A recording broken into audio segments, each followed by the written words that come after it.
Élisabeth était autrefois la fiancée du prince héritier, une femme qui sacrifia l'intégralité de sa jeunesse pour gérer les affaires de l'État à la place de l'homme incompétent qu'elle était censée épouser. Pourtant, à cause des accusations portées par une autre femme, ses fiançailles furent annulées, elle fut jetée en prison, et aussi bien son propre père que le royaume qu'elle avait servi l'abandonnèrent. Ce qu'aucun d'entre eux ne réalisait, c'est qu'Élisabeth possédait Belzébuth, un grimoire divin capable de copier la magie d'autrui. Après s'être échappée de sa patrie, elle décida d'utiliser la même intelligence et la même puissance qui avait jadis apporté la prospérité au royaume pour faire payer chaque personne qui l'avait trahi. La tragédie qui transforma la plus grande protectrice d'Aldoria en son ennemi commença lors de ce banquet royal. Dans la grande salle brillamment illuminée du palais d'Aldoria, le prince héritier Fried convoque soudainement Élisabeth devant les nobles assemblées. Tenant Sylvia Lockit près de lui, il déclare que sa fiancée a commis de nombreux crimes. Selon Fried, Élisabeth a abusé de sa position pour tourmenter Sylvia et l'a même poussée dans un escalier le mois précédent. Cependant, il ne fournit aucune preuve du début à la fin, et Sylvia elle-même ne confirme jamais directement l'accusation. Malgré cela, le verdict a clairement été décidé à l'avance. Fried met publiquement fin à ses fiançailles avec Élisabeth, annonce que Sylvia la remplacera, et ordonne l'emprisonnement d'Élisabeth, ignorant totalement le fait qu'elle est la fille du chancelier Siègleston. Pour comprendre pourquoi cet incident pousse Élisabeth au désespoir, l'histoire revient aux années précédant le banquet. Elle fut promise à Fried dès l'enfance et formée pour devenir la future reine. Élisabeth étudia l'étiquette, la politique, l'économie, l'équitation et l'escrime. Une fois entrée au palais en tant que fiancée du prince héritier, son bureau se retrouvait enseveli sous les documents officiels chaque nuit. Sa servante Mireille lui apporte du thé et s'inquiète que sa maîtresse s'effondre d'épuisement, mais Élisabeth doit finir d'examiner les factures et d'innombrables rapports avant l'aube. Ses responsabilités auraient dû revenir à Fried, qui est en train de s'amuser à une autre soirée. Mireille est furieuse que tout le fardeau ait été placé sur les épaules d'Élisabeth. Élisabeth répond calmement que laisser Fried gérer les documents lui-même ne ferait que transformer le gouvernement en chaos. Elle ne travaille pas pour gagner son affection. Elle continue parce que chaque décision prise au sein du palais affecte la vie des gens ordinaires. En dehors de la cour royale, Élisabeth a personnellement créé et géré la compagnie commerciale Fenel. Elle a reversé tous ses profits à des œuvres caritatives et les a utilisés pour soutenir les pauvres. En revenant au palais avec Mireille, Élisabeth surprend des citoyens parlant d'elle. Ils la décrivent comme l'une des rares nobles disposées à défendre les gens du peuple en justice et croient que l'écart entre riches et pauvres serait bien pire sans elle. Aucun d'entre eux ne remarque que la femme qu'ils louent se tient tout près, laissant Élisabeth embarrassée alors qu'elle tente de cacher son visage. Leur gratitude renforce sa conviction que tous ces sacrifices ont un sens, et elle se promet de continuer à œuvrer pour la prospérité du royaume. Lorsqu'elle retourne à son bureau, cependant, Fried l'attend et exige qu'elle arrange une audience pour le président de la compagnie commerciale Giaco. Élisabeth refuse car Giaco a pris une part déraisonnable des profits gagnés par les petits commerces sous son contrôle. Elle n'a pas l'intention de fermer l'entreprise,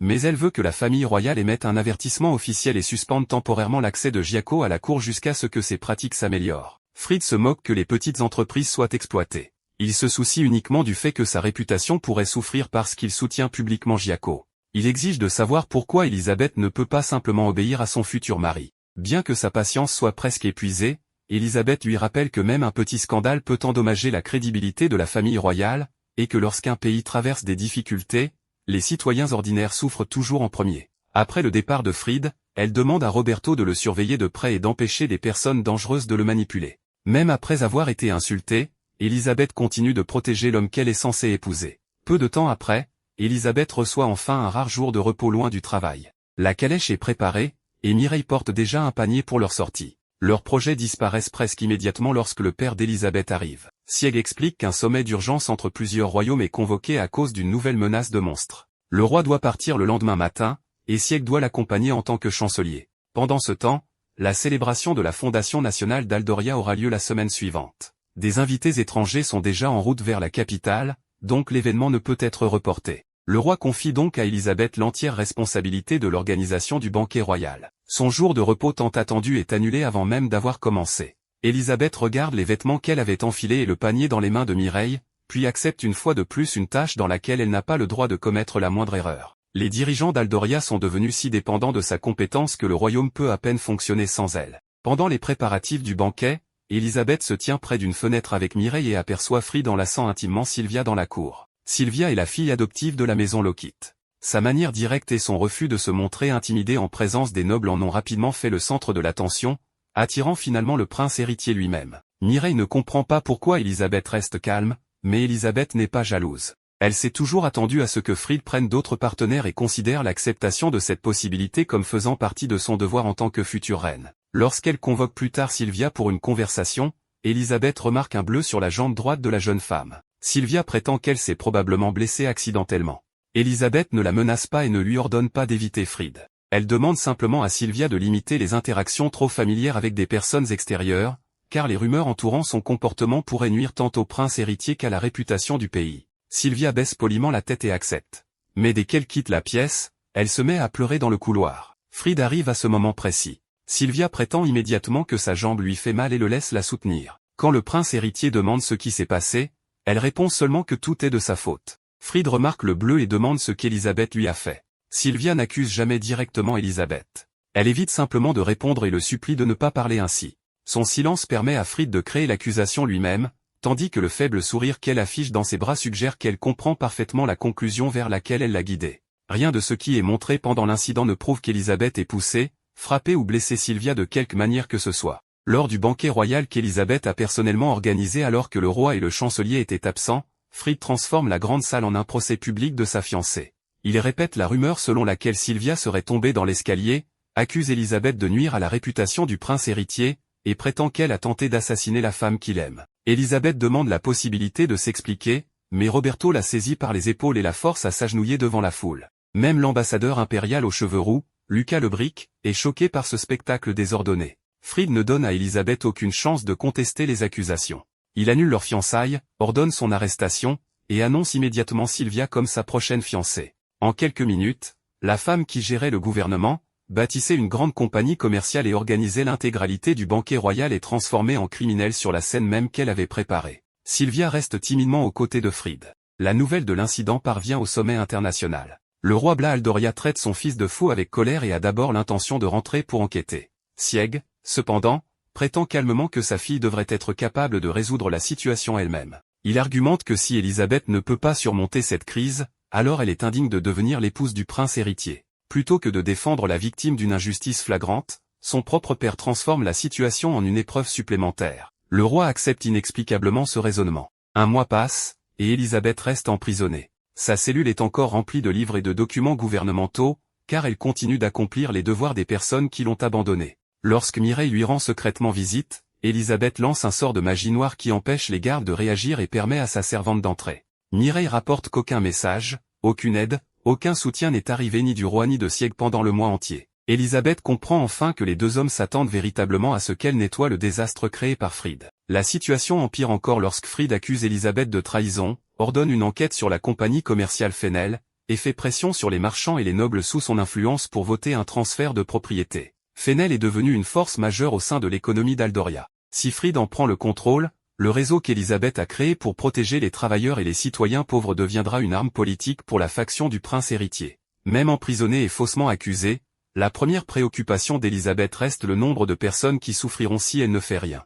Mireille ne peut plus regarder sa maîtresse continuer à se sacrifier. Elle se souvient de l'époque où sa propre famille a tout perdu et où il ne lui restait que deux avenirs possibles, être forcée à travailler dans le quartier rouge ou être vendue comme esclave. Elisabeth l'a sauvée de cette situation. Elle n'a pas traité Mireille comme un outil, mais lui a donné un foyer et quelqu'un en qui elle pouvait avoir confiance. Pour cette raison, Mireille comprend mieux que quiconque qu'Elisabeth n'a jamais exploité les gens. Elle a toujours placé le royaume et ses citoyens au-dessus d'elle-même. En retour, la famille royale a dépendu d'elle sans lui offrir de protection, son père a traité son emprisonnement comme une épreuve, Fried n'a pas su reconnaître la valeur de sa fiancée, Sylvia l'a poussée vers les soupçons, et Roberto l'a forcée à s'agenouiller comme une criminelle condamnée. Mireille ajoute que des rumeurs malveillantes se sont répandues dans toute la capitale. Les gens prétendent désormais qu'Elisabeth a tenté de tuer Sylvia par jalousie, qu'elle a abusé de sa position pour interférer avec la politique, qu'elle a manipulé la compagnie commerciale, et qu'elle a projeté de prendre le contrôle du royaume. Aucune preuve ne soutient ces affirmations, pourtant de plus en plus de gens y croient chaque jour. Les citoyens qui bénéficiaient autrefois de son travail décrivent désormais Elisabeth comme un monstre qui conduira Aldoria à sa perte.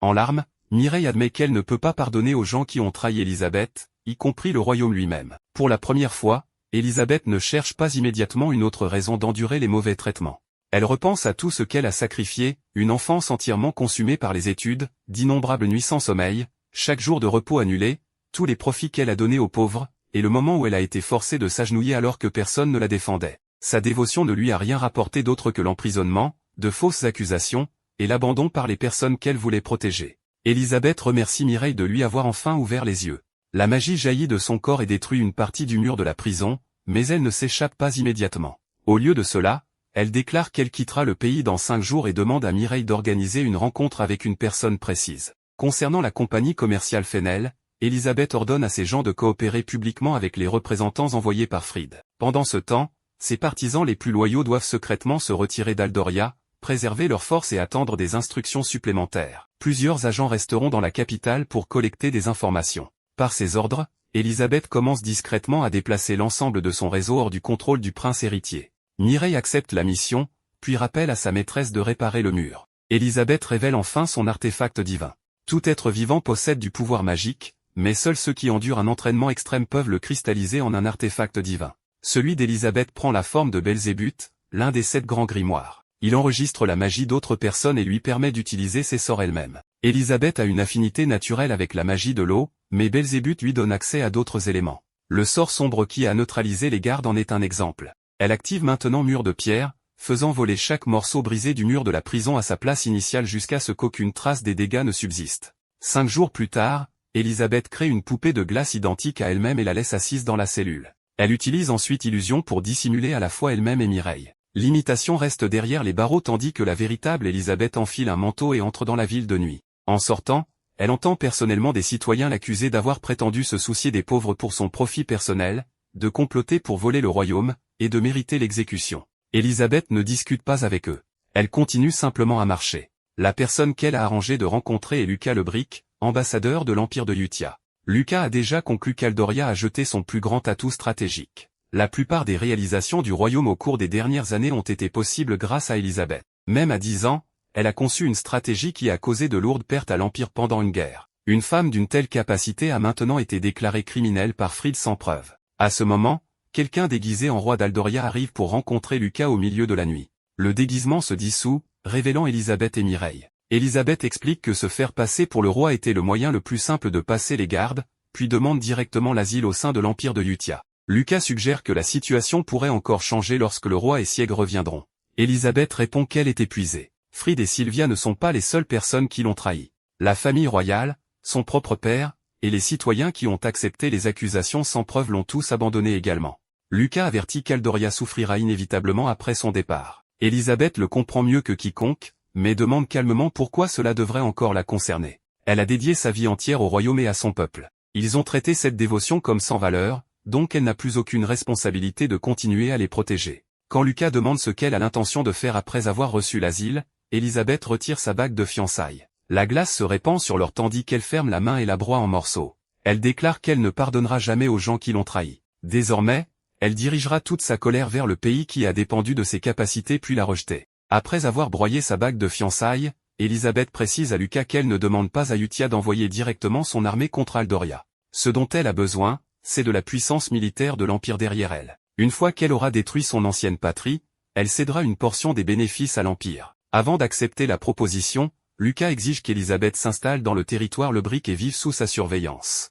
Elle accepte calmement. La calèche portant l'emblème impérial quitte la capitale sans être arrêtée. Pendant le voyage, Élisabeth présente son artefact divin comme le grimoire de la sagesse, un livre capable de mémoriser chaque livre qu'il touche, ainsi que tout ce que son propriétaire voit et entend. Grâce à cette capacité, elle possède une connaissance étendue des secrets politiques et militaires d'Aldoria. Quand Lucas s'inquiète qu'elle en révèle trop, Élisabeth admet que le grimoire de la sagesse n'a jamais existé. C'est simplement un faux nom dissimulant la capacité d'enregistrement mémoriel de Lucifer, l'un des 7 grands grimoires. Même le roi et son propre père ont été dupés. Elle promet que les informations qu'elle transporte valent bien plus que toute récompense que Lucas pourrait recevoir en la livrant. Le vicomte comprend finalement que la femme assise face à lui n'est plus une noble disgraciée. C'est une archive entière de secrets d'État qui est volontairement montée dans sa calèche. En arrivant dans le territoire Le Brick, Élisabeth observe les gens accueillir chaleureusement Lucas et remarque qu'il est clairement aimé de ses sujets. Dès qu'ils atteignent son domaine, elle demande la permission d'établir une compagnie commerciale en ville. Tout plan sérieux nécessite de l'argent,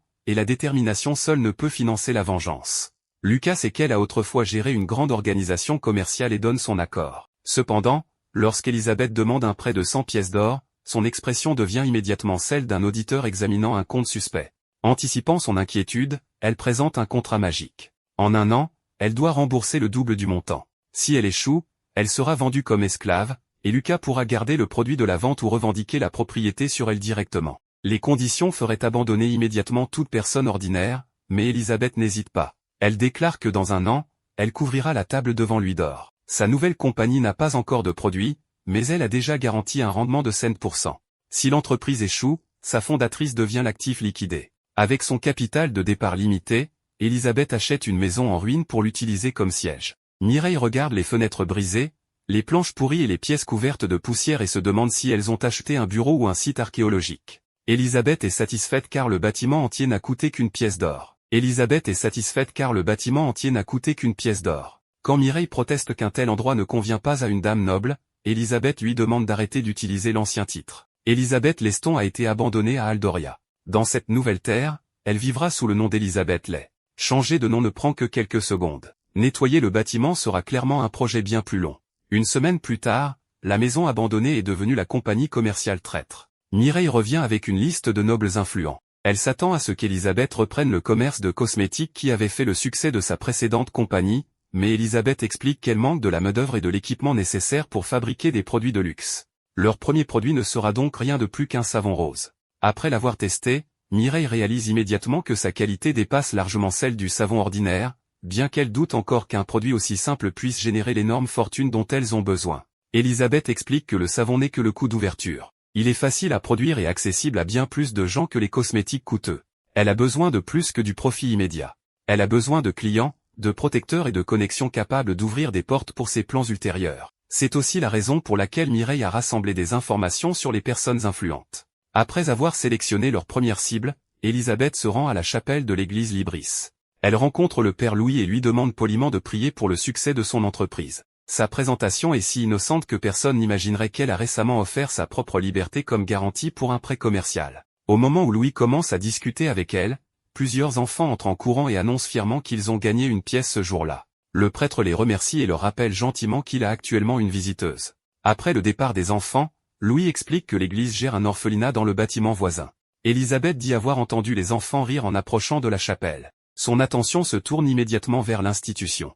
Ce n'est pas simplement un lieu de culte. C'est aussi un endroit qui prend soin de personnes ayant désespérément besoin de soutien. Ce qui avait commencé comme une visite formelle révèle soudainement une nouvelle direction pour la compagnie commerciale traître. À l'orphelinat, le père Louis admet que malgré le généreux soutien de Lucas, l'institution peine encore à couvrir ses dépenses quotidiennes. Les enfants comprennent la situation et effectuent de petits travaux en ville et dans les casernes pour aider à réduire le fardeau. Louis se reproche d'être assez incompétent pour forcer des enfants à porter des responsabilités qui n'auraient jamais dû leur appartenir. Elisabeth n'est pas d'accord. Ils aident parce qu'ils ont reconnu sa compassion. Un endroit peut manquer d'argent sans manquer d'amour. Elle lui fait un don et explique sa décision en utilisant le langage des affaires. Rien n'a plus de valeur que les clients, et ces enfants représentent de futurs clients, donc soutenir la personne qui prend soin d'eux est simplement un investissement raisonnable. L'explication ressemble à un calcul commercial à long terme, mais l'argent est donné sans condition. Le père Louis comprend qu'Elisabeth utilise simplement le langage des affaires pour dissimuler sa bonté. Elle revient rapidement à ses plans. Mireille rapporte qu'elle a contacté toutes les personnes sélectionnées et distribué des échantillons de savon parmi les servantes des maisons nobles. Tout est prêt pour le lancement du lendemain. Elisabeth ordonne de maintenir les stocks limités, de choisir soigneusement les clients, et de fixer le prix du savon seulement légèrement au-dessus des produits ordinaires. Mireille pense que quelque chose de cette qualité pourrait être vendu bien plus cher, mais Elisabeth n'a aucune intention de vider la bourse de chaque client dès le premier jour. Elle utilise le savon comme un billet d'entrée dans la haute société. Plus il est difficile à obtenir, plus les gens le voudront. Son objectif immédiat est d'établir le nom traître et de renforcer les relations avec des clients influents. Elle veut que les gens pensent à traître chaque fois que le savon est mentionné. Une fois la marque devenue suffisamment puissante, sa vengeance pourra véritablement commencer. Sa campagne contre Aldoria ne s'ouvrira pas avec des épées ou une magie destructrice, mais avec un savon parfumé. Tout le monde peut se laver les mains pendant qu'Elisabeth lave discrètement l'influence économique de ses ennemis.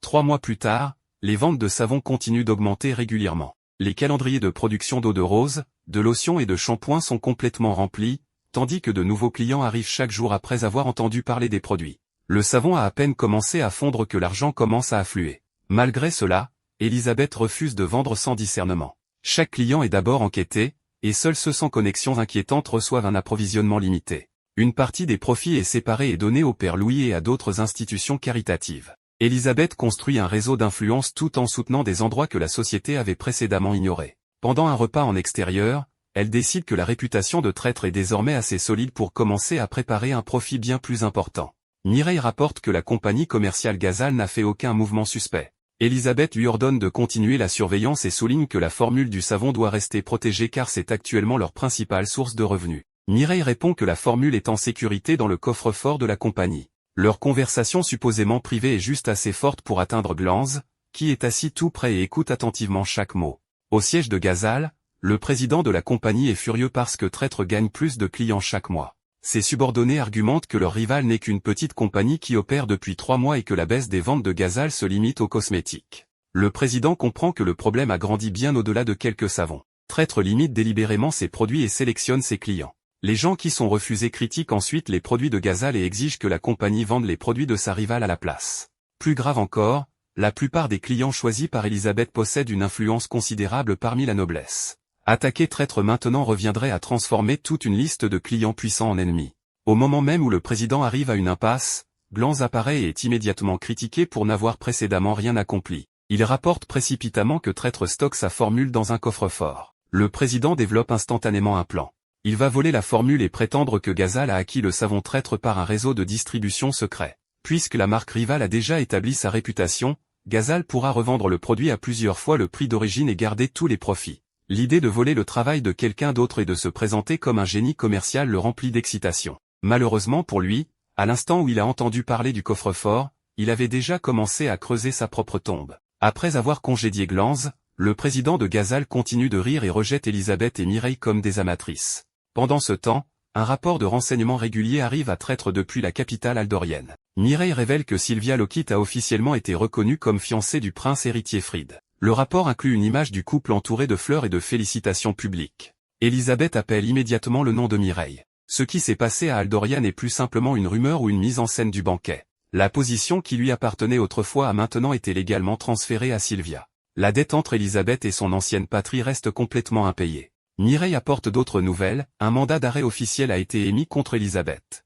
La personne responsable de la légitimation des accusations de Fried est son propre père. Le rapport confirme que le duc Sieg a personnellement dirigé le processus. Pour lui, protéger l'honneur de la famille royale est plus important que le fait que sa fille ait été marquée comme traître. Mireille ne comprend pas comment un père pourrait personnellement pousser son enfant à la ruine. Elisabeth se souvient que Sieg a un jour déclaré que tant qu'il vivrait, il ferait tout le nécessaire pour le royaume et la famille royale. Apparemment, tout, incluait sacrifier sa fille comme gestion des dégâts politiques. Elisabeth a toutes les raisons d'être furieuse, mais elle refuse de laisser l'émotion ralentir ses plans. Sa vengeance contre Aldoria a déjà commencé. Alors que les flammes du fourneau voisin entourent sa silhouette, Elisabeth déclare qu'elle utilisera sa rage pour écraser tous ceux qui l'ont trahi. Au moment où sa déclaration prend fin, 2 étrangers apparaissent devant la porte. Les ennuis sont arrivés à son siège encore plus vite qu'un créancier se rappelant d'une échéance de paiement. La femme à lunettes de la division des affaires juridiques de la Guilde des marchands s'adresse à elle en tant qu'Elisabeth Lay, présidente de la compagnie commerciale Traître. Elle explique que quelqu'un a déposé une plainte affirmant que le savon Traître a causé de graves blessures à ses utilisateurs et ordonne à Elisabeth de les accompagner pour interrogatoire. Mireille devient méfiante, mais Elisabeth accepte calmement. Quiconque a l'intention de faire tomber une entreprise entière avec un seul savon a choisi le mauvais adversaire. Les analyses en laboratoire confirment que les produits officiels de Traître ne contiennent aucun ingrédient nocif. Les registres de vente ne montrent également aucun client signalant des blessures. L'enquêtrice conclut que l'entreprise n'est pas directement responsable. Avant de partir, Elisabeth demande à inspecter le savon empoisonné. Sa couleur et sa forme sont presque identiques au véritable produit, mais sa qualité est exactement l'inverse. Il semble être un produit de soin mais se comporte plutôt comme un test pour déterminer combien de souffrances la peau humaine peut endurer. Elisabeth réalise que quelqu'un a tenté de copier la formule de Traître. Cependant, la recette originale avait été délibérément divisée en 2 parties. Une moitié était enfermée dans le coffre-fort, tandis qu'Elisabeth portait toujours l'autre moitié sur elle. Quiconque volait seulement la section stockée et tentait la production créerait inévitablement du savon toxique, car la formule neutralisante manquante est nécessaire pour rendre le produit sans danger. Sa méthode de sécurité était essentiellement une demi-clé laissée devant un voleur. Quiconque assez avide pour la voler s'enfermerait dans la salle d'épreuve. Elisabeth propose de retrouver les lieux où les victimes ont acheté le savon. L'enquêteur masculin suspecte que le coupable a usurpé l'identité de Traître tout en vendant des produits contrefaits. Chaque indice pointe désormais dans la même direction. L'enquêtrice s'excuse pour l'interrogatoire, mais Elisabeth répond que la responsabilité appartient entièrement au contrefacteur. Les enquêteurs promettent de la contacter quand ils feront des progrès. Ailleurs, Gazal Jackman est en train de rager dans son bureau. Il insiste sur le fait qu'il a copié parfaitement la formule du coffre-fort, ignorant qu'il n'a volé que la moitié des instructions et s'est précipité pour soumettre une réponse incomplète. La division des affaires juridiques arrive bientôt chez Ghazal, l'accuse de vendre du savon dangereux, d'entrée illégale et de vol, et lui ordonne de les accompagner pour interrogatoire. Elisabeth rencontre plus tard le président de la compagnie en personne et exige une compensation pour les dommages infligés à la réputation de traître. Ghazal admet ce qu'il a fait mais refuse de payer quoi que ce soit. Il prétend que la guilde ne peut pas le forcer à la dédommager et défie Elisabeth de convoquer un enquêteur de l'église Libris, croyant que personne d'important ne se soucierait des affaires d'une jeune femme. Avant qu'il puisse finir de parler, la porte derrière lui s'ouvre. Le père Louis entre dans la pièce. L'expression de Ghazal change immédiatement. Le prêtre l'avertit de choisir ses mots avec soin. Elisabeth est une fidèle dévouée et une bienfaitrice de l'Église, et quiconque porte atteinte à sa réputation sans raison ne sera pas ignoré. Ghazal tente désespérément d'arrêter la conversation, mais le père Louis lui a déjà ordonné, au nom de Dieu, de faire amende honorable envers Elisabeth. Elisabeth présente sa demande de compensation, la saisie complète de la compagnie commerciale Ghazal, des biens personnels de son président, de ses employés, de ses installations, de ses matières premières, et de chaque ressource associée. Ghazal ne peut que rester debout en silence alors qu'un seul savon contrefait met son entreprise entière réelle en danger de confiscation. C'est le résultat d'avoir volé la moitié d'une formule et complété le reste avec de la pure avidité. La saisie n'est pas finalisée dans cette pièce, mais alors que l'espoir disparaît progressivement de son visage, Elisabeth lui adresse un sourire glacial. L'homme qu'il avait rejeté comme une amatrice a perdu à la fois sa défense et son soutien politique. Après que Ghazal a perdu l'intégralité de son entreprise à cause du savon contrefait, tous les actifs et employés de la compagnie sont transférés à traître. Avant de clore l'affaire, Alt révèle que quelqu'un a peut-être encouragé Ghazal à voler la formule. L'individu suspecté est Grand Scarton, l'ancien comptable de la compagnie. La guilde manque de preuves suffisantes pour le poursuivre, tandis qu'Elisabeth demande à décider elle-même de sa punition car Granz relève désormais de son autorité. Granz arrive au bureau avec l'expression d'un homme préparé à recevoir sa punition. Au lieu de cela, Elisabeth le récompense et le nomme directeur. Bien avant l'incident du savon empoisonné, elle avait demandé à Mireille d'approcher secrètement Granz et de placer un informateur au sein de la compagnie commerciale Ghazal. Tout ce qu'il avait à faire était de suggérer que la formule de traître était stockée dans son coffre-fort. Ghazal a alors ordonné à quelqu'un d'entrer par effraction, à voler la moitié de la recette, à fabriquer des produits contrefaits et les a vendus publiquement, laissant derrière lui des preuves qui ne pourraient jamais être niées. Granz n'a jamais trahi Elisabeth. Il était la personne qui a guidé leur ennemi directement dans le piège. Cependant, l'argent et la promotion ne constituent pas l'intégralité de sa récompense. Elisabeth lui rappelle qu'elle a encore une autre promesse à tenir et l'accompagne chez lui. Là, sa femme prie au chevet du lit de leur fille. Lunoa est inconsciente, des bandages couvrant ses deux mains, son cou et un côté de son visage. Tout ce que Granz a accepté de faire avait pour but de gagner assez d'argent pour les médicaments de sa fille unique, mais l'apothicaire avait déjà déclaré que son état ne s'améliorerait jamais. Elisabeth explique que Granz a travaillé extrêmement dur pour sa fille, puis s'approche du lit et assure à la famille qu'une magie de guérison avancée peut encore sauver Lunoa. Devant eux, elle décrit Belzébuth comme un outil magique qui amplifie les sorts, mais c'est un autre mensonge destiné à dissimuler l'existence de son artefact divin. Le véritable pouvoir du grimoire Belzébuth est d'enregistrer la magie d'autrui et de permettre à son propriétaire de la reproduire. Parmi les sorts qu'Elisabeth a collectés se trouve l'art de guérison de haut niveau de l'archevêque d'Aldoria. Bien qu'elle n'ait aucune affinité naturelle pour la guérison, elle peut tout de même recréer son pouvoir. Le grimoire s'ouvre, remplissant la pièce d'une lumière bleue qui afflue dans le corps de Lunoa. Sa douleur disparaît, et la fillette ouvre lentement les yeux et appelle ses parents. Granz et sa femme éclatent en sanglots et demandent ce qu'ils peuvent faire pour rembourser Elisabeth. Elle répond qu'elle tient simplement la promesse qu'elle a faite et ordonne à toute la famille de garder le traitement secret. Pour ceux gouvernés par l'avidité, Elisabeth laisse des pièges capables de tout leur prendre. Pour ceux qui tiennent leur parole, elle rend quelque chose de bien plus précieux que l'or. Un mois plus tard, Elisabeth couvre la table de Lucas de piles d'or. Le prêt initial de 100 pièces a produit des profits bien au-delà des attentes. Impressionné par son succès, le vicomte commence à s'adresser respectueusement à elle en tant que présidente Elisabeth. Malgré le mandat d'arrêt émis par Aldoria, Lucas ne doute plus de sa demande d'asile et lui accorde la permission de voyager librement dans toute la capitale impériale et dans chaque territoire sous l'autorité de Yutia. L'or a fait plus que rembourser sa dette. Il a ouvert un chemin vers le centre du pouvoir impérial. De retour à la compagnie commerciale, Elisabeth se prépare à entrer dans la capitale. Elle continue de faire des dons réguliers à l'église Libris, à la fois pour soutenir les personnes dans le besoin et pour maintenir une institution respectée capable de défendre traître lors de futurs litiges. Sa bonté n'a pas disparu. Elle a simplement appris à la diriger vers les personnes qui la méritent. Une Lunoa entièrement rétablie entre dans la pièce en portant des documents, se déplaçant avec une énergie complètement différente de celle de l'enfant inconsciente d'un mois plus tôt. Parce qu'elle doit sa vie à Elisabeth, elle essaie constamment de prendre plus de travail. Cependant, La sympathie n'est pas la seule raison pour laquelle elle a été acceptée comme apprentie. L'UNOA possède la magie d'évaluation des objets, une capacité rare qui révèle la valeur et les caractéristiques des marchandises. Avec un entraînement approprié, elle peut devenir la paire Dieu la plus précieuse de traîtres. Elisabeth lui enseigne le commerce tout en guidant également le développement de sa magie. Elle invoque ensuite le grimoire Belphégor dans une lumière dorée. Un autre des 7 grands grimoires, Belphégor enregistre les contrats entre son propriétaire et les créatures magiques. Il permet à Elisabeth de former des accords avec des esprits ou des démons et d'emprunter leur pouvoir, mais elle doit toujours payer le prix qu'ils exigent. Elisabeth place une pièce d'argent sur un cercle magique. La pièce se dissout en lumière, et plusieurs créatures blanches ressemblant à des oiseaux apparaissent. Elles acceptent ces messages et s'envolent par la fenêtre ouverte, complétant les préparatifs de son voyage. 6 mois passent. Traître absorbe plusieurs compagnies commerciales supplémentaires, acquérant leurs employés, leurs installations de production et leur réseau de distribution. La maison en ruine qui ne contenait autrefois qu'Elisabeth et Mireille est devenue une organisation capable de rivaliser au sein de la capitale impériale. Alors que la saison mondaine de la noblesse approche, Elisabeth décide que le moment est venu de partir. Elle confie temporairement le contrôle à Grance pour que la compagnie continue de fonctionner pendant son absence. L'homme qui travaillait autrefois comme comptable sous Gazal se voit maintenant confier la position de président.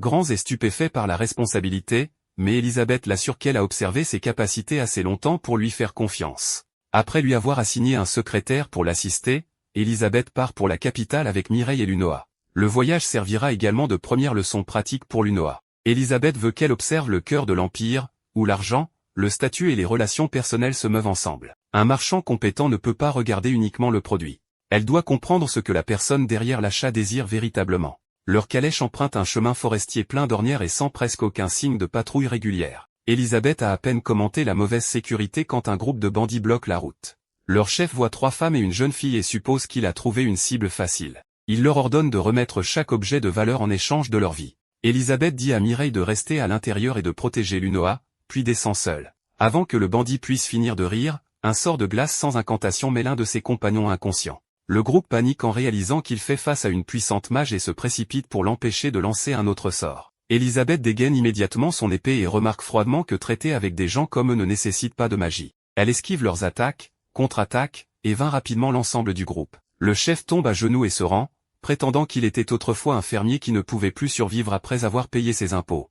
Elisabeth n'accepte ni ne rejette son histoire. Elle explique que les difficultés peuvent révéler pourquoi quelqu'un a choisi une voie criminelle, mais n'efface pas le mal qu'il a causé. Pour les marchands, chaque pièce représente du labeur, du temps, et parfois même une vie humaine. Les bandits ne volent pas simplement des marchandises. Ils peuvent assassiner des voyageurs innocents et continuer à attaquer chaque calèche qui suit.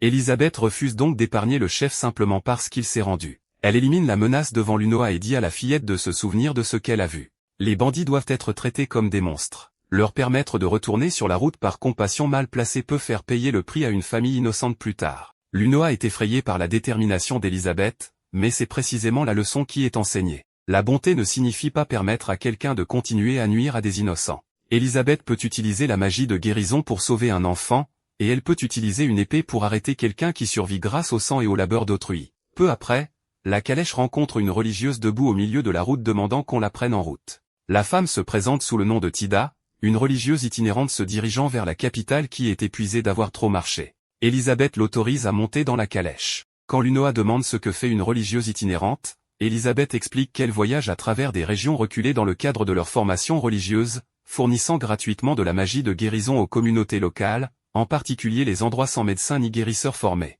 L'UNOA l'admire immédiatement, tandis que Tida rit simplement et décrit cela comme un travail ordinaire. Quand la fillette demande pourquoi il y a tant de bandits, Elisabeth ne place pas toute la faute sur les personnes qui portent des armes. Au contraire, elle pointe vers la route négligée sous leur calèche. Entretenir les routes et la sécurité publique est la responsabilité du seigneur local. Lucas répare régulièrement les routes de son territoire, permettant aux marchandises de voyager efficacement. Les marchands arrivent, l'économie croît, et les recettes fiscales augmentent. À l'inverse, un dirigeant qui cherche des économies immédiates en réduisant les fonds d'entretien rend plus difficile le transport des récoltes, des médicaments et de la nourriture. Les prix augmentent, le pouvoir d'achat diminue, et les fermiers désespérés peuvent se tourner vers le banditisme. Les marchands doivent alors embaucher des gardes supplémentaires, augmentant encore les frais de transport. Tida ajoute chaque maillon de la chaîne et encourage l'UNOA à atteindre la conclusion par elle-même. Elisabeth résume qu'un dirigeant incompétent peut économiser une petite somme dans un registre comptable, mais le véritable coût est toujours imposé au peuple. Au moment où elle finit de parler, un autre groupe de bandits bloque la calèche, comme si la route elle-même voulait prouver que la leçon n'est pas purement théorique. Elisabeth ordonne à Mireille de protéger Lunoa et Tida, mais la religieuse itinérante s'avance et propose de s'occuper de la moitié des assaillants.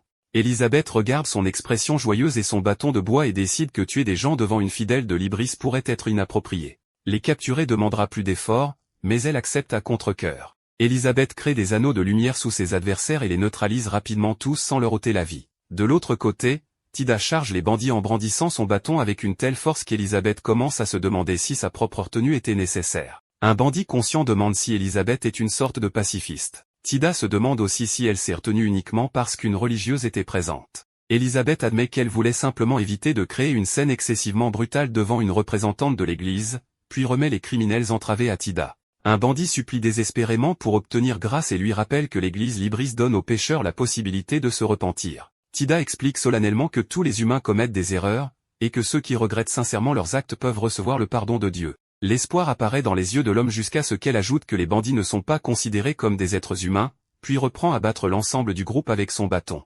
En observant depuis le côté, Elisabeth est forcée de reconsidérer ses suppositions sur la douceur des serviteurs de la religion. Tida découvre même une dent en or appartenant à un bandit et envisage joyeusement de la vendre. Elisabeth insiste pour la nettoyer avec la magie avant de lui permettre de la garder. Le combat se termine sans confirmer si les bandits survivent, bien qu'aucun ne reste capable de bloquer la route. Alors qu'Elisabeth approche de la capitale impériale, Aldoria commence à ressentir l'absence qu'elle a laissée. À l'intérieur du palais royal, Roberto apporte à Fried un rapport le mettant en garde contre la distribution imprudente des réserves alimentaires nationales aux pauvres. Le prince héritier continue de tenir Sylvia près de lui et insiste que ses actions sont charitables. Tant que les bénéficiaires sont reconnaissants, il ne voit aucun problème. Fried utilise même Elisabeth comme justification, soulignant qu'elle soutenait également fréquemment les pauvres. Roberto est obligé d'expliquer la différence que Fried n'a jamais comprise. La plupart des programmes d'aide d'Elisabeth étaient financés par sa fortune personnelle. Sans ordre direct du roi, elle n'a jamais touché aux réserves alimentaires nationales. Plus important encore,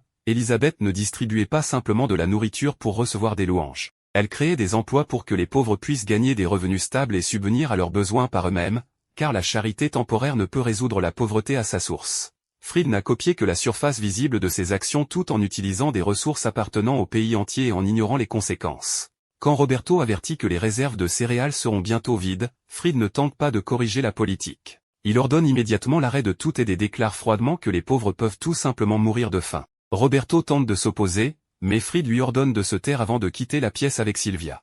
La pièce devient silencieuse. Tenant le rapport, Roberto admet que si Elisabeth était encore présente, la situation ne serait jamais devenue un tel désastre. La femme qui gérait discrètement la politique gouvernementale, les budgets et l'aide publique n'est plus là. Ce n'est que maintenant que le palais réalise que personne ne sait comment la remplacer. Elisabeth n'est plus là pour continuer à nettoyer leurs erreurs. Après la confrontation avec les bandits, Elisabeth et ses compagnes se reposent dans une auberge.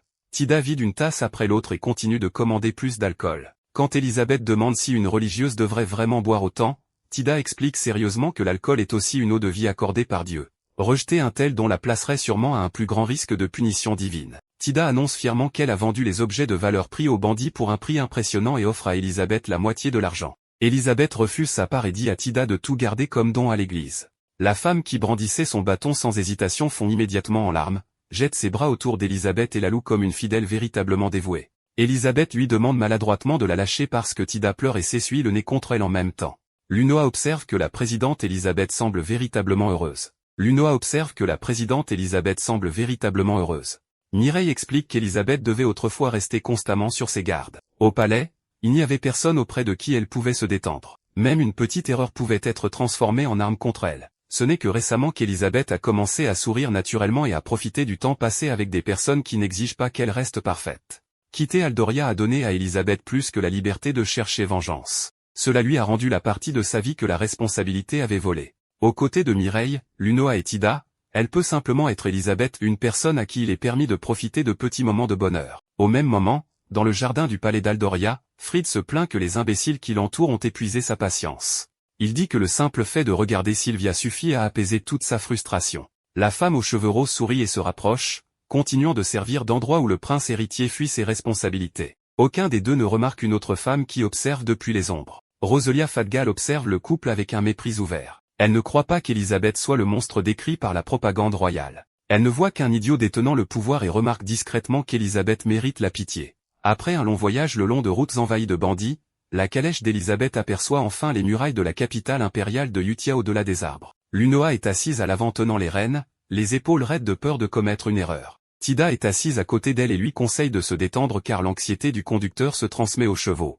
Lunoa suit le conseil, et la calèche devient progressivement plus stable. Elisabeth pointe vers la ville devant elle et lui dit que c'est le cœur de l'Empire, où Traître est sur le point d'entrer dans un jeu bien plus grand. Alors que leur calèche franchit les portes de la ville, Mireille rappelle à tout le monde qu'elles doivent contacter Lucas une fois qu'elles auront trouvé un endroit où loger. D'abord, cependant, le groupe fait ses adieux à Tida. La religieuse les remercie de l'avoir laissé voyager avec elle, tandis que Mireille lui conseille de ne pas trop boire. Tida continue d'insister que l'alcool fait partie de sa formation religieuse et promet de leur rendre visite quand Traître ouvrira officiellement. Après leur avoir offert une bénédiction, elle fait un signe d'adieu et disparaît dans les rues bondées. Ce soir-là, Elisabeth loue une chambre spacieuse dans une auberge de haute classe. En regardant le mobilier luxueux, Lunoa suggère qu'un endroit plus ordinaire aurait été parfaitement acceptable. Elisabeth transforme immédiatement la question en première leçon de la fillette dans la capitale impériale. Elles sont arrivées en tant que marchandes, ce qui signifie que leur hébergement fait également partie de l'image publique de l'entreprise. Si une présidente cherchant à entrer dans la haute société choisit une résidence visiblement bon marché et mal entretenue, les partenaires potentiels pourraient remettre en question tant sa position que sa compétence. Plus important encore, d'innombrables yeux observent dans la capitale. Elles ne peuvent pas savoir qui les observe ou écoute leurs conversations. Choisir une résidence appropriée protège leur réputation tout en réduisant le risque de fuite d'informations confidentielles. Au moment où Mireille commence à préparer des boissons, un homme âgé entre dans la pièce. Il manque de s'adresser à Elisabeth par son ancien nom complet avant de se corriger rapidement. Le visiteur est Arnaud Longlet, un ancien subordonné qui gérait ses opérations commerciales dans la capitale d'Aldoria. Arnaud est soulagé de voir sa maîtresse en vie et rapporte qu'il a déjà trouvé à la fois une résidence privée et une propriété commerciale convenable. Bien qu'Elisabeth ne lui ait jamais communiqué sa date exacte d'arrivée, presque tous les préparatifs essentiels sont terminés. Le lendemain matin, Arnaud conduit Elisabeth vers un bâtiment à plusieurs étages idéalement situé. Il contient suffisamment d'espace pour une zone de réception, des bureaux privés et des installations de stockage. Bien que le prix dépasse légèrement son budget initial, Elisabeth l'achète immédiatement car des propriétés de cette qualité deviennent rarement disponibles. Elle confie la rénovation à Arnaud, et il l'assure que sa résidence privée sera également prête dès le lendemain. De retour à l'auberge, Mireille recommande de recruter une autre employée. Elisabeth suppose d'abord qu'elle veut du personnel supplémentaire pour le magasin, mais Mireille fait référence à une servante personnelle. Alors que Traître continue de s'étendre, Mireille devra gérer davantage de responsabilités et ne pourra plus rester aux côtés d'Elisabeth en permanence. La plus grande préoccupation n'est pas la capacité mais la loyauté. Elisabeth est une exilée recherchée par Aldoria. Si une nouvelle servante la reconnaît comme Elisabeth Leston et révèle son identité, le plan entier pourrait s'effondrer. Un processus de recrutement ordinaire ne peut garantir le secret. Mireille suggère donc d'acheter une esclave liée par contrat magique. Elisabeth explique à Lunoa que ces personnes incluent souvent des criminels condamnés, des débiteurs, des enfants abandonnés ou des marchands dont les affaires ont échoué. Elle n'envisage pas cette option parce qu'elle approuve le système, mais parce que cela semble être le choix le plus sûr dans leurs circonstances actuelles. Le premier établissement qu'elle visite est sombre et suffocant. Les gens en attente de vente sont assis derrière des barreaux de fer comme des marchandises, tandis que le marchand les présente un par un avec désinvolture et explique qu'un achat insatisfaisant peut simplement être échangé contre quelqu'un d'autre. Elisabeth refuse de choisir négligemment simplement parce qu'un contrat magique peut imposer l'obéissance. Elle examine soigneusement chaque candidat et conclut qu'aucun ne convient au rôle qu'elle doit remplir. Après leur départ, Lunoa continue de marcher la tête baissée à cause de ce qu'elle a vu. Elisabeth s'enquiert de son état mais ne tente pas de cacher la réalité de la situation. Elle veut que la fillette comprenne que le commerce ne se limite pas aux produits attrayants et aux banquets élégants. Derrière le mouvement de l'argent se trouvent aussi des personnes qui ont été poussées au niveau les plus bas de la société. Vers le coucher du soleil, le groupe arrive à un autre établissement nettement plus propre et plus calme. Un jeune homme balayant la cour s'avance pour les accueillir. Une marque rouge proéminente est visible autour de son cou, bien que personne ne suppose immédiatement ce qu'elle représente. Il présente l'établissement comme la compagnie commerciale Cédric et les guides poliment à l'intérieur. En entendant ce nom, Elisabeth réalise que l'organisation est liée aux marchands connus dans toute l'industrie comme l'éducateur. Lunoa ne reconnaît pas le titre, alors Elisabeth lui demande si elle a déjà entendu parler du conseil de la guilde impériale des marchands. Le conseil est composé de 7 grands marchands dont l'influence s'étend jusque dans la politique impériale. L'un des membres est spécialisé dans la formation et la fourniture de personnel au palais royal. Quiconque espère bâtir une entreprise durable au sein de l'Empire ne peut se permettre de les ignorer.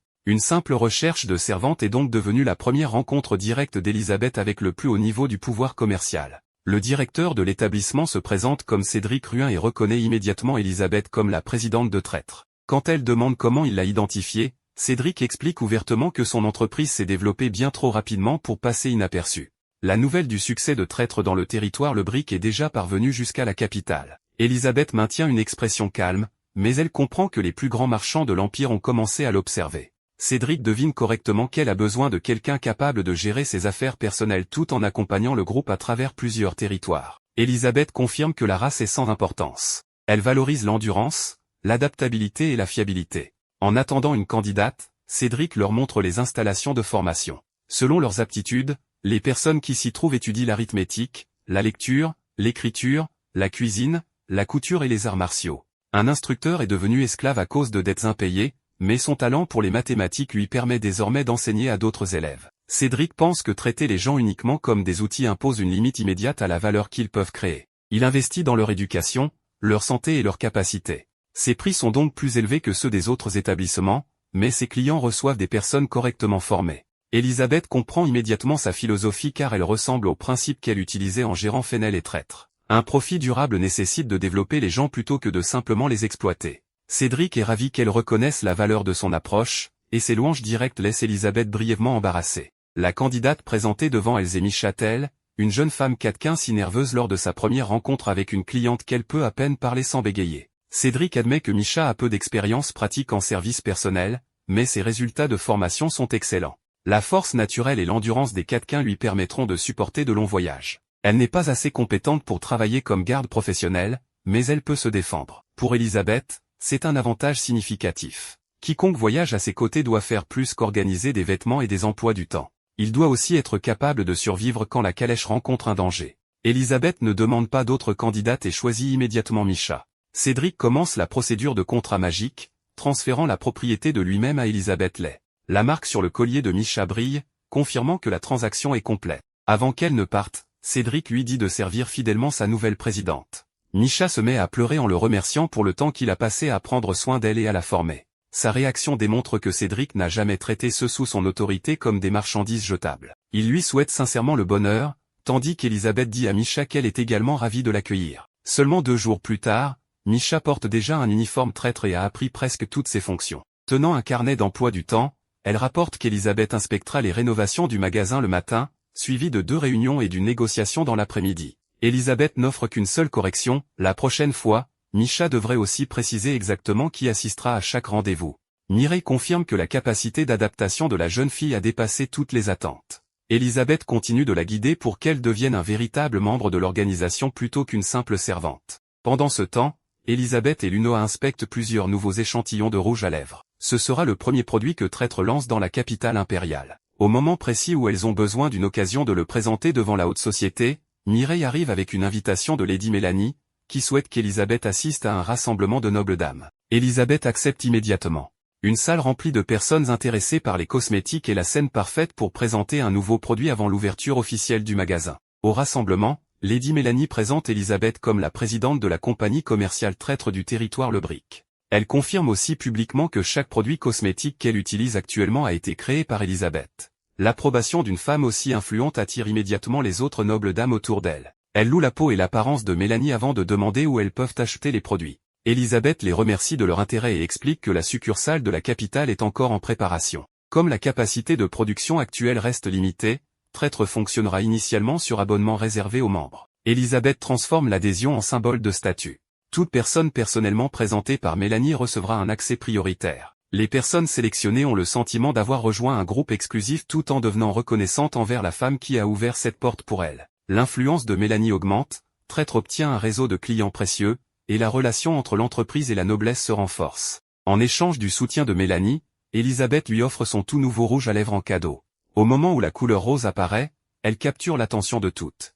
Elle promet d'envoyer à chaque invité un coffret complet contenant plusieurs teintes différentes à tester. Les nobles dames promettent immédiatement d'être présentes au magasin le jour de son ouverture. Traître a sécurisé son premier groupe de clientes de la capitale avant même que l'enseigne n'ait été placée au-dessus de l'entrée. Un seul tube de rouge à lèvres est devenu la clé d'Elisabeth pour accéder au réseau d'influence de la ville. Elisabeth quitte le rassemblement après la tombée de la nuit et décline la calèche proposée, choisissant de profiter de l'air du soir en marchant avec Mireille. Leur promenade paisible est bientôt interrompue par des cris provenant d'une ruelle. 3 hommes ont encerclé Tida et accusent la religieuse d'avoir triché aux cartes, exigeant qu'elle rende leur argent. Tida demande calmement s'il possède une quelconque preuve.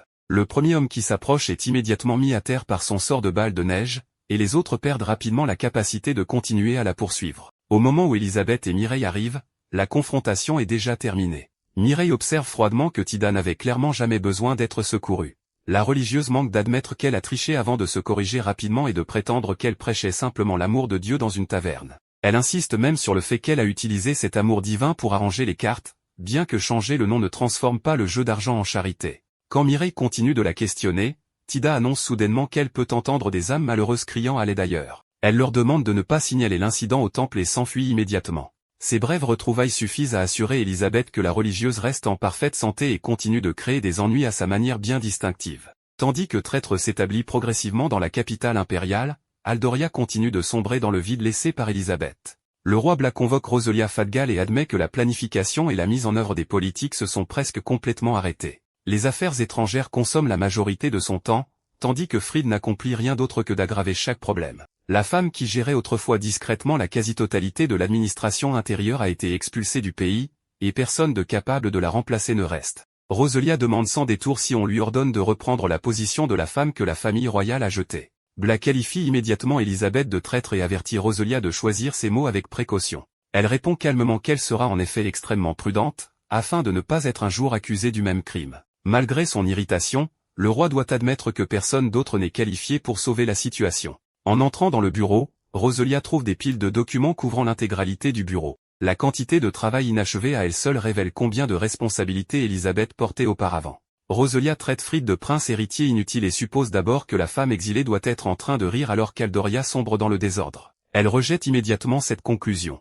Si Elisabeth avait véritablement eu l'intention de trahir le royaume, alors avec son intelligence, son réseau et sa connaissance des secrets d'État, les conséquences se seraient étendues bien au-delà de politiques retardées. Le fait qu'Aldoria tienne encore debout est la preuve la plus claire qu'Elisabeth n'a pas véritablement commencé à l'attaquer. Dans la capitale de Utia, Lucas accueille Elisabeth avec un café rare importé du continent sud. Il a appris qu'elle est devenue extrêmement occupée immédiatement après son arrivée, mais Elisabeth dit calmement qu'elle n'a pas encore fait quoi que ce soit de significatif. L'emphase qu'elle place sur le mot « encore » fait comprendre à Lucas que chaque activité actuelle n'est que préparation. Il explique qu'après avoir envoyé des rapports écrits sur Elisabeth, il a également été tenu de présenter son cas directement à l'empereur. Pour l'instant, l'Empire a choisi de continuer à observer. Utia n'a pas promis d'intervention militaire et n'a pas officiellement soutenu sa vengeance, mais puisque les actions d'Elisabeth bénéficient actuellement à l'Empire, le gouvernement n'a aucune intention d'interférer. Lucas confirme aussi que la collection de cosmétiques de Traître a beaucoup plu tant à l'impératrice qu'à la princesse.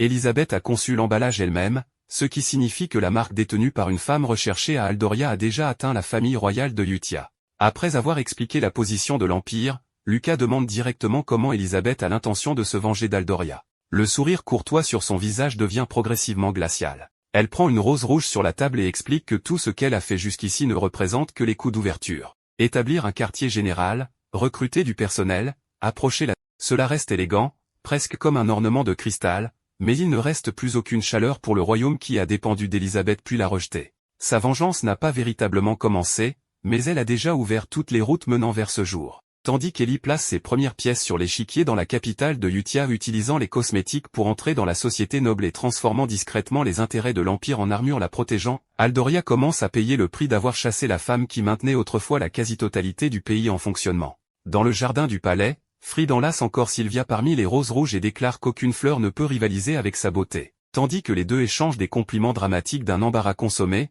le roi Blas est assis enseveli sous des piles de documents, se demandant comment tout est devenu un tel désastre. Le fonctionnaire aux cheveux blancs en face de lui explique l'évidence, Elisabeth est partie, donc personne ne reste pour résoudre les problèmes du palais. Elle est désormais recherchée pour trahison, tandis que Sylvia Lockit a été sélectionnée comme nouvelle candidate au titre de princesse héritière. Blas est clairement insatisfait et demande pourquoi Roselia Fadgal ne peut pas la remplacer. Malheureusement, Roselia est déjà liée par des fiançailles politiques arrangées par le roi lui-même. Après avoir publiquement annulé les fiançailles d'Elisabeth et l'avoir chassée du pays, rompre un autre mariage politique détruirait le peu de confiance que la population accorde encore à la famille royale. Ce n'est que maintenant que Blas comprend que ses décisions précédentes ont fait plus que coûter à Aldoria son administratrice la plus compétente. Elles ont également supprimé presque toutes les alternatives à sa disposition. Fried reste totalement inconscient de la situation. Sur le terrain d'entraînement, il met à terre un chevalier et commence immédiatement à lui faire la leçon sur ce que signifie servir Aldoria.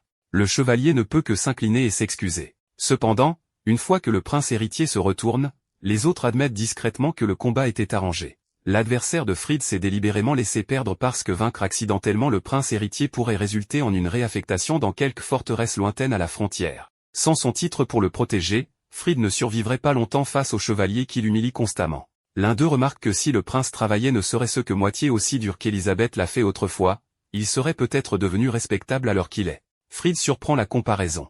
Le nom d'Élisabeth frappe immédiatement son orgueil fragile. Plutôt que de se demander pourquoi une fugitive recherchée est encore utilisée comme référence par ses propres subordonnés, il serre les dents, la traite de traître, et s'en va. Peu après, il trouve Sylvia invitée par 2 fonctionnaires du palais à commencer l'éducation requise d'une potentielle future reine. Ils ne s'attendent pas à ce qu'elle maîtrise tout immédiatement et lui demandent seulement de commencer par les bases. Sylvia refuse catégoriquement d'étudier quoi que ce soit. Fried l'assure immédiatement que si cela lui déplaît, elle n'a pas besoin d'apprendre. Sa seule responsabilité est de rester à ses côtés. Les devoirs d'une future princesse héritière ont désormais été réduits à réconforter l'héritier chaque fois que la réalité devient désagréable. En ce sens, Fried et Sylvia sont peut-être véritablement faits l'un pour l'autre. Peu de temps après, Fried et Sylvia sont assis dans un salon de réception entouré de bijoux, de pierres précieuses et de marchandises coûteuses présentées par une marchande. En faisant leurs achats, le prince héritier se plaint que tout le monde au palais ne cesse de dire que les choses seraient plus faciles si Élisabeth était encore présente. Il continue d'insister qu'Élisabeth a maltraité Sylvia et que la retirer était la bonne décision.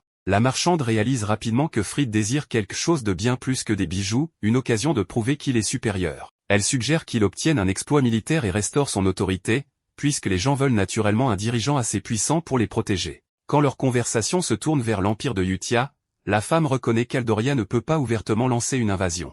Avant qu'elle ne puisse expliquer une alternative, la porte s'ouvre soudainement. Roselia entre portant une pile vertigineuse de documents officiels, créant un contraste saisissant avec la table de produits de luxe devant Fried. Elle remarque froidement qu'à cause des décisions stupides d'une personne, tout le monde au palais a été forcé de travailler jour et nuit tandis que le prince héritier est assis à faire du shopping avec Sylvia. Avant que Roselia puisse finir, Sylvia l'accuse d'être jalouse des fiançailles. Roselia rit simplement. Le respect ne s'obtient pas en émettant un ordre. Il doit être gagné par la capacité et la responsabilité. Elle demande ensuite directement à Fried s'il croit véritablement avoir fait quoi que ce soit digne de respect. Fried se cache furieusement derrière son titre et rejette Roselia comme n'étant rien de plus que la fille d'un duc. Elle lui rappelle immédiatement que sans cette fille de duc, il ne peut même pas gérer le pays. La maison Khadgar n'est pas une famille qui survit en s'agenouillant docilement devant le trône. Elle commande une force militaire énorme, avec plus de chevaliers que l'armée directement contrôlée par la famille royale. Fried comprend que transformer la maison Khadgar en ennemi rendrait sa future prétention au trône encore moins assurée.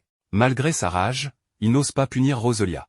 Elle laisse tomber la pile entière de documents sur la table et explique que les tâches sont assez simples même pour Fried. Tout ce qu'il a à faire, c'est les signer. Elle lui ordonne ensuite de s'adresser à elle en tant que Khadgar, la conseillère spéciale nommée par le roi pour soutenir un successeur incompétent. Sylvia se tait, tandis que Fried ne peut produire aucune réponse. En les regardant tous les deux, Roselia se demande comment quelqu'un d'aussi médiocre que Fried a pu vaincre Élisabeth. Elle réalise bientôt qu'elle a mal compris la situation. Élisabeth n'a jamais considéré Fried comme un adversaire. Elle a simplement été forcée de porter les responsabilités de toute la famille royale jusqu'à ce que leur trahison la chasse finalement de l'ancien jeu et la pousse dans un jeu bien plus grand. Après que Roselia a exposé sa faiblesse, Fried devient encore plus déterminé à prouver qu'il n'a pas besoin de conseillère. Il prend un document concernant l'aide à l'un des États vassaux d'Aldoria et traite avec mépris ses habitants de parasites qui survivent en dépendant d'Aldoria. Il déclare qu'il révisera personnellement le programme d'aide sans l'assistance de personne. Sa décision ne repose sur aucune analyse économique, considération diplomatique ou souci pour la population. Elle est entièrement motivée par son ressentiment d'être traité comme incompétent. On ne peut pas encore confirmer que cette action a directement causé la crise qui suit, mais l'interférence imprudente de Fried dans la politique étrangère devient un maillon hautement suspect dans la chaîne. Dans la capitale de Yutia, Traître continue d'avancer rapidement. Avec le soutien de Lucas, l'entreprise a acquis un terrain dans le village de Chirona, dans le territoire Lebric. Ellie prévoit de le transformer en un centre de production entièrement intégré où les ingrédients pourront être cultivés et transformés au même endroit. Misha continue de présenter l'emploi du temps. Leur prochain rendez-vous est avec la compagnie commerciale Buren, un fabricant de rouge à lèvres dont les ventes se sont effondrées à cause de Traître. Ellie suppose qu'ils ont demandé la rencontre pour se rendre. Si Buren accepte l'autorité de Traître, elle les absorbera. S'ils continuent de résister, elle les détruira complètement. Le vicomte Napa a également invité Traître à établir une succursale dans son territoire, mais Ellie décline pour l'instant car l'entreprise doit d'abord consolider sa position dans la capitale impériale. Avant que ses plans puissent avancer, Arnaud se précipite à l'intérieur avec des nouvelles urgentes. Le royaume de Sarja, un état vassal d'Aldoria, a déclaré la guerre à l'empire de Utia et a envahi le territoire lebrique. Sarja est une petite nation aux ressources limitées située au sud-est de l'empire. Les forêts denses et les hautes montagnes font du défilé de Broken la seule route suffisamment large pour qu'une grande armée franchisse la frontière. Immédiatement au-delà de ce passage se trouve le village de Shirona, où Traître se prépare à construire son centre de production. La guerre a donc frappé directement les intérêts commerciaux d'Eli et les personnes vivant désormais dans sa sphère de responsabilité. La forteresse de Broken est défendue par environ 5 à 600 soldats, tandis que l'armée de Sarja est estimée à 1200, peut-être 1500 au maximum. Malgré le désavantage numérique, Eli croit initialement que le terrain et les fortifications devraient permettre aux défenseurs de tenir plusieurs jours jusqu'à l'arrivée des renforts. Sarja prétend récupérer un territoire perdu 20 ans plus tôt. À cette époque, cependant, Sarja avait été incapable de défendre les villages locaux contre les monstres. Utia a envoyé des troupes pour secourir la population et a par la suite pris le contrôle de la région. Cet ancien différend est désormais utilisé comme justification pour une nouvelle guerre. Luka a déjà conduit 1800 soldats vers Broken. Avant de partir, il a envoyé une force d'avant-garde de 150 soldats, dont 50 cavaliers. Le plan initial était qu'ils tiennent le passage jusqu'à l'arrivée de l'armée principale de Lebric. Cependant, alors que la fumée et les flammes engloutissent la forteresse, un guerrier portant une armure sombre et une arme brillant d'une lumière blanche mène une unité d'élite à travers les défenses. Broken tombe en un seul jour, et la force d'avant-garde de Luka est détruite avant que son armée principale ne puisse engager un combat direct. Les attaquants mystérieux ne ressemblent pas à des soldats ordinaires de Sarja et ne correspondent à aucune compagnie de mercenaires célèbres. Personne ne sait s'ils viennent d'une région lointaine, appartiennent à une unité nouvellement formée, ou servent secrètement une autre puissance. Eli passe immédiatement de l'observation à l'action et annonce qu'elle se rendra personnellement au front. Elle ordonne à Mireille de préparer de la nourriture, des médicaments et d'autres fournitures essentielles tout en embauchant aussi des aventuriers et des mercenaires. Si même la force principale de Luka ne peut arrêter l'unité mystérieuse, toute la région frontalière sombrera dans le chaos. Sergio avertit qu'apparaître près du champ de bataille pourrait permettre à Aldoria de découvrir où elle vit actuellement. Eli refuse de reconsidérer. Ce qui la préoccupe le plus est que le roi de Sarja est connu comme un dirigeant pacifique, pas quelqu'un susceptible de commencer une guerre désespérée contre l'Empire sans raison. Elle se rend au front non seulement pour protéger Shirona, mais aussi pour enquêter personnellement sur la vérité derrière l'invasion. La lettre de Traître parvient au bureau des missions des aventuriers avec la garantie officielle de Luka. Elle demande aux participants de rejoindre une force de secours et d'aider à repousser les troupes envahissant le territoire lebrique. Comme la mission approche d'une zone de guerre active, Eli ne recrute que des aventuriers de haut rang et offre plus du double du paiement normal. L'administrateur accepte immédiatement de mobiliser les personnes les plus fortes disponibles. Sarasa emmène ensuite Misha et Luno à rencontrer la Macéré, l'une des équipes les mieux classées de la capitale. Après avoir lu les documents, Elsa réalise que sa ville natale se trouve près du conflit. Lisa confirme immédiatement qu'elle participera, et Elsa croit que les autres membres accepteront également. Leur raison de participer n'est donc pas limitée à l'argent. Elles combattent aussi pour protéger leur foyer. Au point de rassemblement, la Macéré, Point Ardent, Écaille de Croc de Dragon, ainsi que les compagnies de mercenaires Wyvern et Gandor sont déjà assemblées. Ellie se présente comme Ellie Lay, directrice de Traître, et permet à chacun de poser des questions.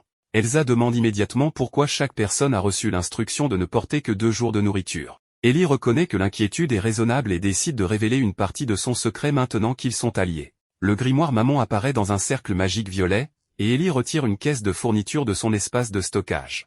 Les ressources contenues à l'intérieur suffisent à nourrir environ 100 personnes pendant plusieurs mois. Les 2 jours de nourriture portés individuellement ne sont que des réserves d'urgence au cas où quelqu'un serait séparé de la force principale. Le pouvoir de Mammon résout l'intégralité du problème logistique, mais Ellie ordonne à tout le monde de garder l'existence de son artefact divin confidentiel. Pendant la marche, Marty croit encore qu'Ellie ressemble à rien de plus qu'une jeune dame fortunée. Elsa lui rappelle que tout éclaireur qui juge une cible entièrement sur l'apparence a encore beaucoup à apprendre. Lisa estime même que la capacité magique d'Ellie pourrait rivaliser avec celle d'un mage de cour. Ce n'est que l'opinion d'une aventurière, mais c'est suffisant pour que l'équipe comprenne que leur employeuse ne deviendra pas un fardeau nécessitant protection. Quand la nuit tombe, la force établit un camp à l'intérieur du territoire lebrique et creuse des tranchées défensives. Après avoir inspecté les fortifications, Ellie décide qu'elles restent insuffisantes. Elle invoque Belzébuth et lance mur de pierre, créant une position d'observation élevée autour du périmètre. Elsa réalise que la partie remarquable n'est pas simplement le sort lui-même, mais le fait qu'Ellie puisse manier un artefact divin. Elle évite délibérément de poser d'autres questions. Les aventuriers expérimentés savent qu'une curiosité excessive est parfois le chemin le plus court vers une tombe précoce. Au moment même où les défenses sont achevées, Marty revient en hâte et rapporte que des individus armés ont occupé un village voisin. Depuis un point d'observation sur une colline, elle a vu des armes dans toute la zone résidentielle, presque aucun villageois se déplaçant librement, plusieurs personnes traînées de force, et des taches de sang entre les maisons. Elle estime à environ 10 ennemis, bien que ce nombre n'inclue que ceux visibles à distance. Ellie demande immédiatement si des soldats de Sarja en sont responsables. Attaquer des civils viole les lois de la guerre et contredit la réputation pacifique du roi de Sarja. Elle envisage donc la possibilité que l'unité agisse de manière indépendante. Elsa pense que c'est actuellement l'explication la plus probable, mais personne ne dispose de suffisamment de preuves pour déterminer si les occupants sont des troupes régulières de Sarja, des déserteurs, des mercenaires, ou une autre faction portant délibérément les couleurs de l'ennemi. Mireille demande ce qu'elles vont faire ensuite. Ellie ne perd pas de temps à débattre. Les fournitures de secours peuvent être légèrement retardées, et l'enquête peut continuer après. Les gens qui sont traînés de force n'ont peut-être pas assez de temps pour attendre. Elle ordonne immédiatement à toute la force de se préparer à l'action. Ellie n'envoie pas l'intégralité de ses forces chargées directement dans le village récemment occupé. Elle sélectionne uniquement Elsa et un petit groupe pour avancer, tandis que le reste continue de construire le camp et de sécuriser l'arrière. Certains volontaires estiment qu'il serait plus efficace de concentrer leurs effectifs pour en finir rapidement avec le combat, mais Ellie rejette cette idée. Si tout le monde abandonne un camp inachevé, il risque de ne sauver un endroit qu'en exposant un autre. Le groupe attend donc la tombée de la nuit avant de s'approcher discrètement de la localité. Sous le couvert de l'obscurité, Mireille et les autres capturent rapidement un soldat qui s'est retrouvé séparé de son unité. Ellie l'interroge immédiatement, et sa confession change la direction de l'enquête. Il affirme ne pas être originaire de Sarja, mais de Aldoria. Il s'est engagé parce qu'on lui avait promis de l'argent. Au départ, son unité avait seulement été informée qu'elle participerait à un exercice près de la frontière, mais de véritables combats ont soudainement éclaté et ils ont été entraînés directement dans le conflit. Dès qu'Ellie entend le nom de Aldoria, elle pense naturellement à Fried. Malgré cela, elle ne considère pas la parole d'un seul prisonnier comme une preuve que le prince héritier a personnellement ordonné la guerre. La seule chose désormais certaine, c'est que des soldats de son ancienne patrie sont apparus là où ils n'auraient jamais dû se trouver. Ellie se souvient très bien de Sarja. C'est un petit royaume à la capacité limitée de produire suffisamment de nourriture et de ressources pour lui-même, et qui dépend depuis longtemps de l'aide de Aldoria, en particulier pour le sel. Autrefois, c'était Elisabeth qui gérait l'essentiel de la paperasse liée à cette aide, tandis que Fried se contentait de signer les documents qu'on lui présentait. Après son départ, cependant, l'héritier incompétent a enfin eu l'occasion d'intervenir lui-même dans la politique. Si l'aide essentielle avait été restreinte, Sarja aurait pu être poussé dans une situation extrêmement désespérée. Combinée à la réputation déclinante de Fried à l'intérieur de Aldoria, Ellie commence à soupçonner que le prince héritier pourrait être plus profondément lié au conflit que ce qui a été révélé jusqu'ici. Le soldat capturé révèle également que plusieurs hommes du village ont résisté, que des civils ont été forcés à rester dans leur maison, et que leurs actions leur avaient été transmises comme des ordres émis au nom du prince héritier. Même ainsi, Ellie ne traite ce témoignage que comme une piste. Si elle veut tenir Aldoria pour responsable, elle a encore besoin de preuves suffisamment solides pour résister à un examen diplomatique et légal. Si l'on confirme que des soldats d'une nation ont délibérément nui à des civils en territoire impérial, cela ne sera plus un simple différend frontalier. Après que le soldat révèle que son commandant occupe la maison du chef du village avec plusieurs subordonnés, Ellie conduit immédiatement son groupe. Le prisonnier demande à les accompagner, prétendant vouloir une occasion de se racheter, mais Ellie refuse d'accepter l'idée que quelques mots de regret puissent effacer ce qui s'est déjà produit. À l'intérieur de la maison du chef du village, le commandant menace la famille. Un vieil homme tente de protéger sa petite fille mais est complètement dépassé. Ellie arrive à temps, tandis qu'Elsa et Mireille maîtrisent rapidement les soldats restants. Une fois les villageois en sécurité, Ellie tourne immédiatement l'interrogatoire vers Brocken. Le commandant, terrifié, demande si tout avoué lui vaudra de la clémence. Ellie lui répond que sa seule préoccupation devrait être de donner des réponses exactes s'il veut que l'interrogatoire reste civil. Par la suite, les soldats capturés doivent encore faire face aux villageois dont les familles ont souffert à cause d'eux. Ellie ne décide pas de cette dette à la place des personnes qui en ont subi les conséquences. Elle laisse les villageois déterminer comment ils traiteront les responsables. 2 jours plus tard, les forces d'Ellie établissent le contact avec l'armée de Lebris. Un officier nommé Igolo arrive avec un rapport de situation. Les troupes de Lucas ont installé leur camp sur la plaine méridionale et avancent vers Brocken tout en libérant les localités tombées sous contrôle ennemi. Ellie partage ouvertement son soupçon que Fried pourrait être impliqué dans le conflit.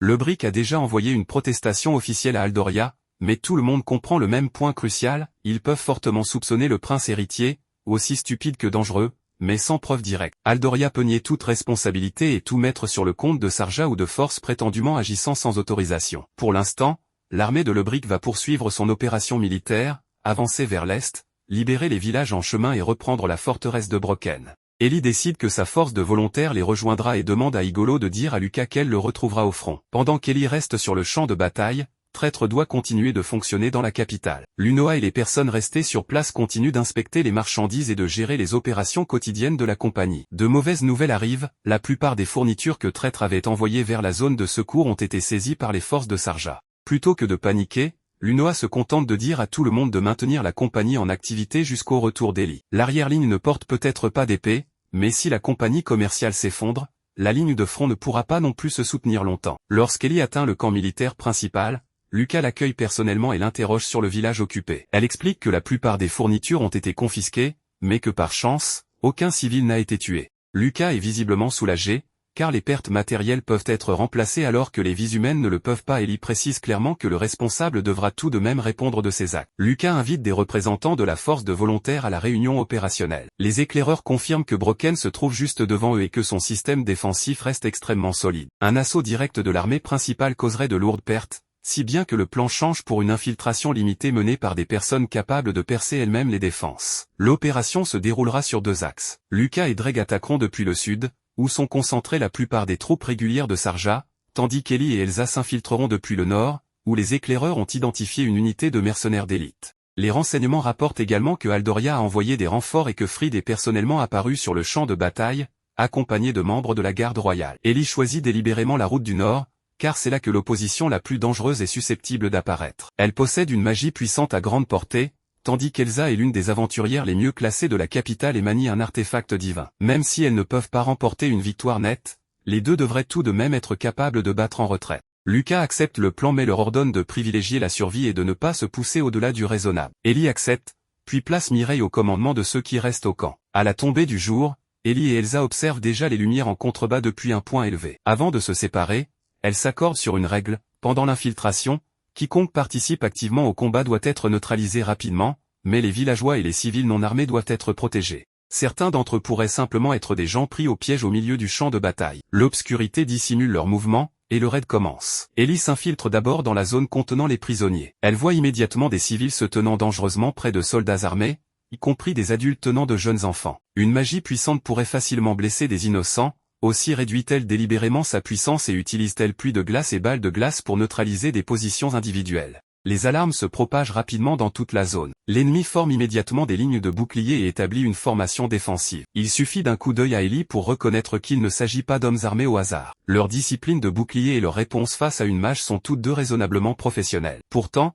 cette observation confirme également autre chose. Même si ces soldats sont entraînés, ils ne sont toujours pas assez forts pour expliquer comment la forteresse de Brocken est tombée si rapidement. La véritable force qu'Ellie recherche doit se trouver ailleurs. Une fois les civils hors de la ligne de tir direct, Ellie augmente l'ampleur de sa magie. Une formation s'ouvre sous ses pieds tandis que le givre se répand sur le sol. Le souffle du blizzard de Fenrir s'abat directement sur la ligne de bouclier, brisant la formation de ceux qui tentent encore de tenir leur position. Ellie enchaîne avec terre gelée, immobilisant de nombreux soldats et les empêchant de bouger. Grâce au genre de contrôle du champ de bataille dans lequel elle excelle, elle démantèle la ligne défensive en peu de temps. Un soldat effrayé la traite de sorcière. Ellie est plus offensée par le manque de manière que par l'accusation elle-même, mais elle tourne aussitôt son attention vers la direction d'Elsa. L'éruption de puissance magique venant de l'autre côté lui indique que sa compagne a rencontré quelque chose de suffisamment sérieux pour exiger une force réelle. Elsa fait face à un tout autre genre d'ennemi. Un grand guerrier charge vers elle, mais elle lit ses mouvements et le repousse sans grande difficulté. Immédiatement après,